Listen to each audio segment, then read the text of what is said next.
فضحتونا قدام الناس، بلطجة وقلة أدب، وفي الآخر ما بتعتذروش، وفي الآخر مش عاجبكم. تخيل انك انت جايب كارت ميناتيل ولا الكارت الذهبي ده، بدل ما تقول للناس شكرا انك انت مش بطل ولا لك صفة اصلا، وحطوك في وسط الابطال تلعب معاهم بطولة السوبر ويبقى ليك شأن. هو ده رد الجميل والتلويح بالانسحاب؟ ولكن في قلم جديد من سيادة المستشار مرتضى منصور على وجه إدارة الزمالك بالكامل وكل من تسبب في هذا الأمر. مرتضى منصور والاعتذار على طول. بسم الله الرحمن الرحيم، والصلاة والسلام على أشرف المرسلين. حلقة جديدة يا رب تنول إعجابكم. ما تنسناش في الشير واللايك والدعم، وعلى بركة الله نبدأ حلقتنا. اللهم عليك باليهود ومن والاهم، وانصر أهلنا في فلسطين، وعز الإسلام والمسلمين، واحفظ البلاد العربية أجمعين. ونخش في موضوعنا السخن، حبس ثلاثي الزمالك والتحقيق معهم وخروجهم بالكفالة، والمنتظر ترحيلهم من الإمارات إلى مصر. تخيل عزيزي الفاضل، بلد استضافتك واديتك كارت ذهبي معمول خصيصا من الاتحاد المصري علشان الزمالك يشارك، فرد الجميل ايه؟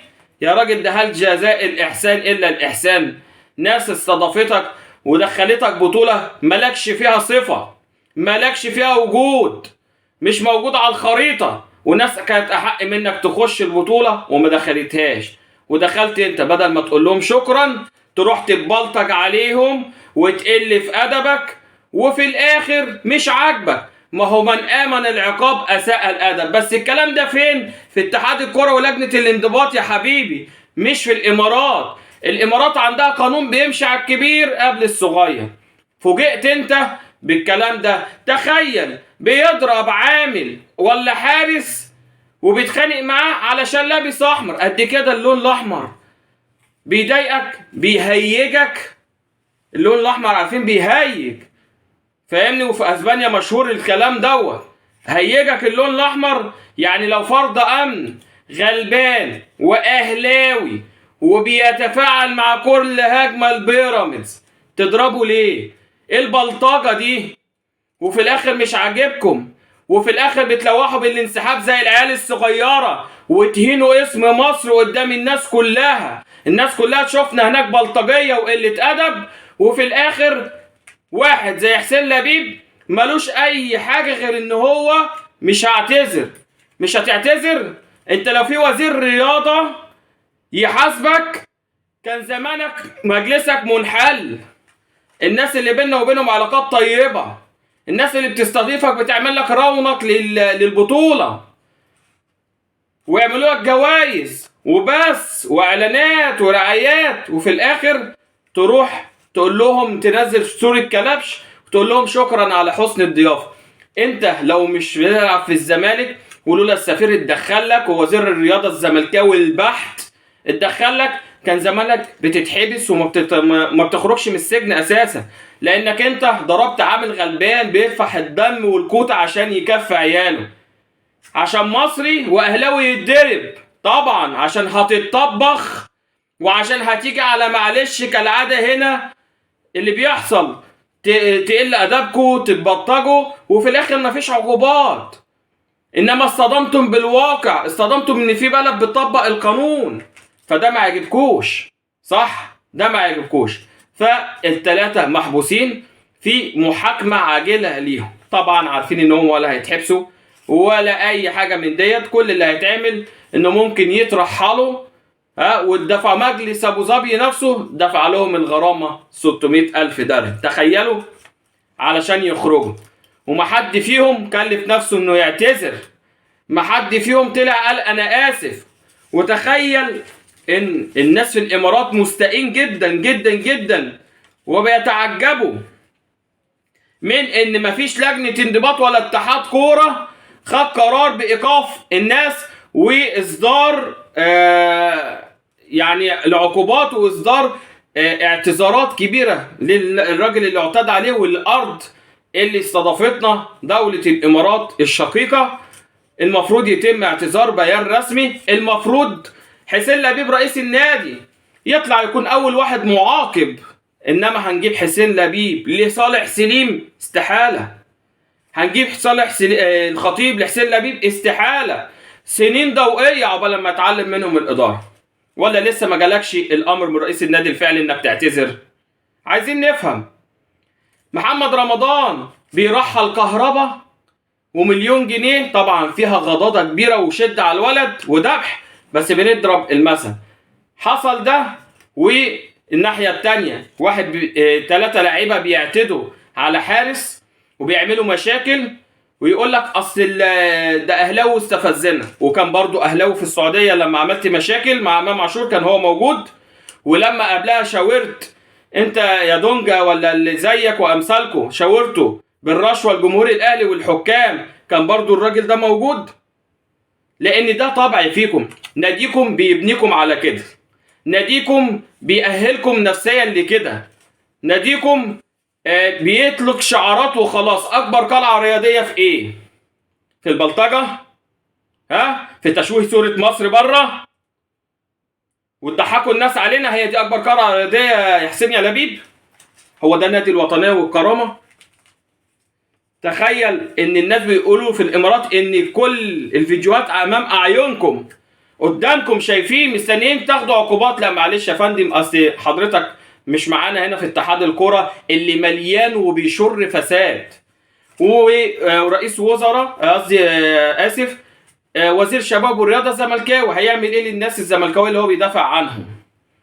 ولجنه الانضباط اللي هو معينه بتاخد فلوس فقط لا غير. احنا بنتكلم كوره، ماليش دعوه باشخاص، بوصف لك عمل كل واحد فيهم، ماليش دعوه بشخصه ولا ذمته، حاشا لله. ما بتكلمش في ذمم، حاشا لله، كلهم فوق دماغي. بتكلم على الاداء بتاعهم في اداء وظيفتهم كرويا فقط لا غير، انما كاشخاص ليهم كل الاحترام والتقدير، من اول فرد الاتحاد الكره لحد اخر فرد، من اول وزير الشباب والرياضه لاخر واحد في المنظومه، كلهم فوق دماغي. بتكلم في تأدية واجبهم وعملهم. ازاي يحصل ده ولحد دلوقتي مفيش عقوبات صدرت او حتى اعتذار من الاتحاد المصري للشعب الاماراتي واداره مجلس ابو ظبي؟ ما حصلش ده. تخيلوا. وبعد كده شويه عيال يروحوا قدام النيابه يرموا فانلات الزمالك قدام النيابه. يا حبيبي لو تيشيرتك ده مقامه انه يترمي في الارض فانت عملت خلاص، مفيش مشكله. وبدل ما تقول لهم عيب يا نادي القيم والمبادئ، ده كلمه بتتقال فانتازيا كده، بدل ما تقول لهم عيب وتحثهم على التعامل حتى الاسلامي، ان يتعامل مع الناس بادب، بتحسوا ان هو يغلط ويضرب الراجل ويتبلطج ويقل في ادبه، وفي الاخر رايح تعترض ان هو محبوس؟ لا بصراحه انتوا جمهور 10/10 بامانه. وزي ما قلت لكم هي فرق سنين ضوئيه ما بين جمهور وادارات ولعيبه وعقليات. تخيل عزيزي الفاضل، وانا اسف ان انا طولت في الموضوع ده، ولكن هو موضوع على الساحه ومطروح ولازم اتكلم مع حضرتك فيه. تخيل وصلت بيهم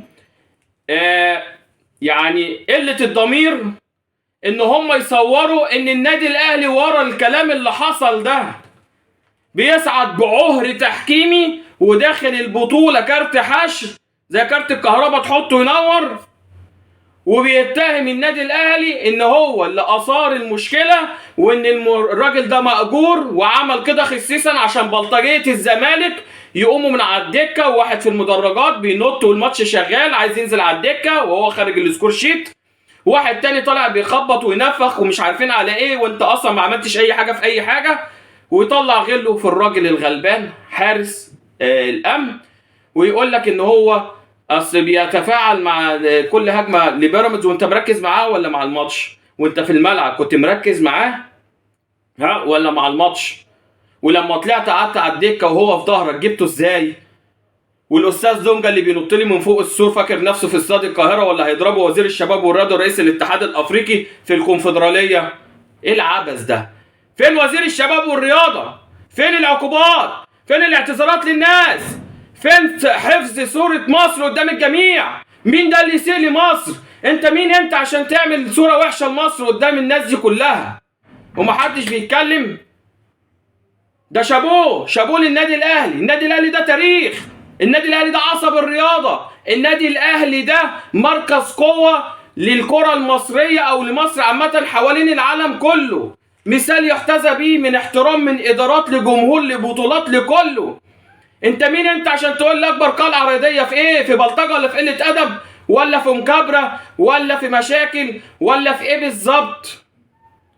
محدش طلع يتكلم، كسبت بعور تحكيم وعادي وخلصت، مفيش بيانات ولا سحب استثمار من بيراميدز، انما تتطاولوا على الناس في ارضها وفي وسط شعبها وليها سيادة قانون. اشرب بقى يا صغنون. الألم التاني بعد ما خلص، بس معلش حتة انا اسف، ان هما تخيلوا ان العقلية والعقيدة وصلت بهم ان الاهلي هو اللي مأجر الراجل ده يعمل المشكلة. قد كده قلة ضمير؟ قد كده بعتوا ضميركم علشان خاطر كورة؟ حسبي الله ونعم الوكيل يا راجل.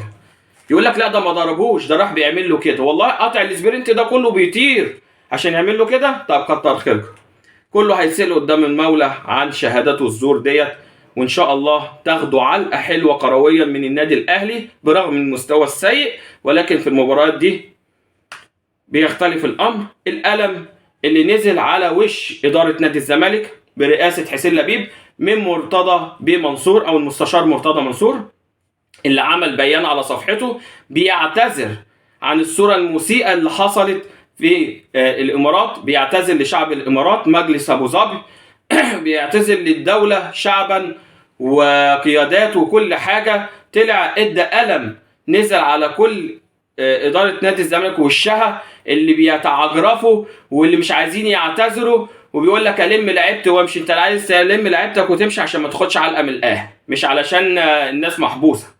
بدل ما تطلع تعمل عليهم عقوبات ولا تعمل بيان اعتذار بالكابر. ده يوريك ايه؟ ان كنتوا الغل والحقد الدفين بيخليكوا تطلعوا اسوأ ما فيكم علشان تبرزوا للناس، وبتقولوا على نفسكم اكبر قلعة رياضية. عرفنا في ايه وفي ايه وفي ايه وفي ايه، فهمنا ده كله. فتحية للمستشار مرتضى منصور على بيانه واعتذاره للشعب الاماراتي وعن المنظر المسيء. وقال لك كان المفروض يطلع الكلام ده من حسين لبيب، ولكن ما جاتلوش تقريبا الاوامر من رئيس النادي الفعلي انه يعتذر. فالمنتظر ان الاثنين لعيبه ومدير الكرة دول مش هيبقوا موجودين في ماتش القمة، وهيلعبوا غصب عنهم بالامر. وان شاء الله نشوف علقة قوية كرويا من النادي الاهلي للزمالك علشان كل واحد يعرف حجمه الطبيعي، وما النصر الا من عند الله. ملتمسين عون الله ان شاء الله في فوز النادي الاهلي بالبطولة، وفرحة كبيرة ان شاء الله تنتظر لجمهور النادي الاهلي. خلصت حلقتنا، السلام عليكم.